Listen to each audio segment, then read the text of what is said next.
In our day-to-day lives, how often is it that we're exposed to anything scary, really? For the average person, not that often.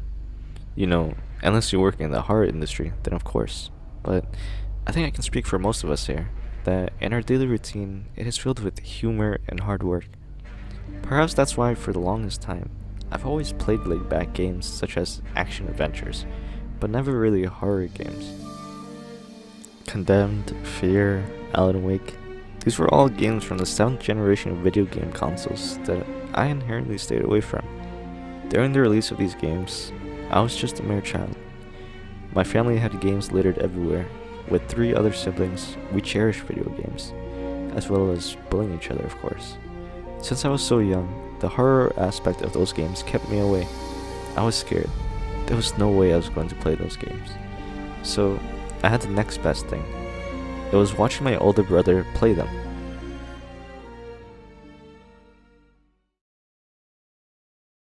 With a foggy memory, I still remember the ups and downs of suspense we would share, our eyes glued on the screen as my older brother would helm the controller.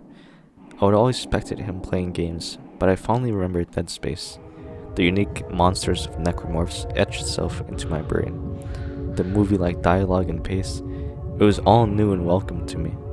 Unfortunately, I never did play Dead Space truly by myself when I was younger, but it did introduce me to something I've always been avoiding before that: horror games. Arguably, horror games are a niche market.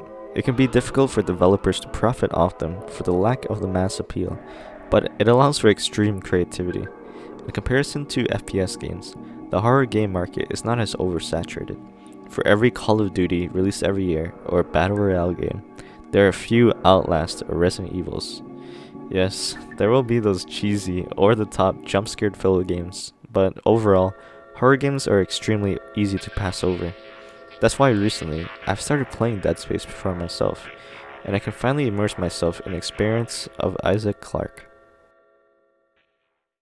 And jeez, this game is absolutely amazing. The sound design, atmosphere, gameplay mechanics, they hold up very well.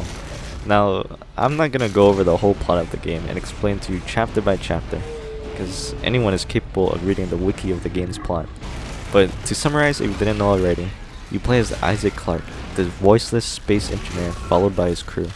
You guys receive a distress signal from a spaceship in which you go to investigate, and all hell breaks loose from there on out. Jumping into this game in 2020, I've been exposed to it all. Playing games from Viva Pinata to Resident Evil, this game was a breath of fresh air.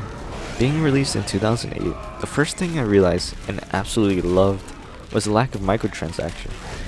How crazy is it that we've all been so desensitized to microtransactions in loot boxes? The fact that this game didn't really have that, besides some few DLC suits and guns. I thoroughly enjoyed playing a AAA game that only focused on providing the best story and gameplay. Throughout my playthrough, it was an extremely polished experience. The graphics haven't aged horribly, as you can be the one to judge through the footage right now. But the biggest highlight of this game was its brilliant balance between horror and action. Unlike other games that have tried to tie the two together in awkward ways, this game executes it with charm. At moments, you'll be minding your own business, exploring and looking around rooms for loot, but you will be on your toes. Especially when backtracking, this game felt really dynamic. Never truly a dull moment. When you have cleared a room and progressed further, sometimes you need to backtrack, but when you do, sometimes new enemies will spawn there and leap out of vents. And the enemies themselves?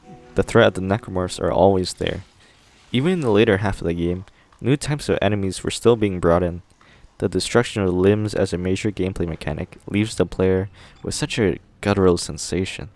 The stasis, which slows down objects and enemies, and kinesis, pretty much telekinesis, are both innovative and fun. The puzzles that utilize these mechanics are also a nice change of pace, and lets your brain work out after the fast beating of your heart. I cannot praise this game enough. In the now era of video games that rely on being online services and constant updates, this game has it all. The story is constantly driven by intrigue and suspense, never coming off as following too many horror tropes. It's written excellently. You're hooked from beginning to end, and if you haven't played this game already, I heavily urge you to play it. From my years of being a child to now being an adult, Dead Space has stuck with me, always being an introduction to me of sorts. From when I was younger, it made me interested in more diverse genres of games, and to now, it's a resurgence to horror games for me, and gaming in general.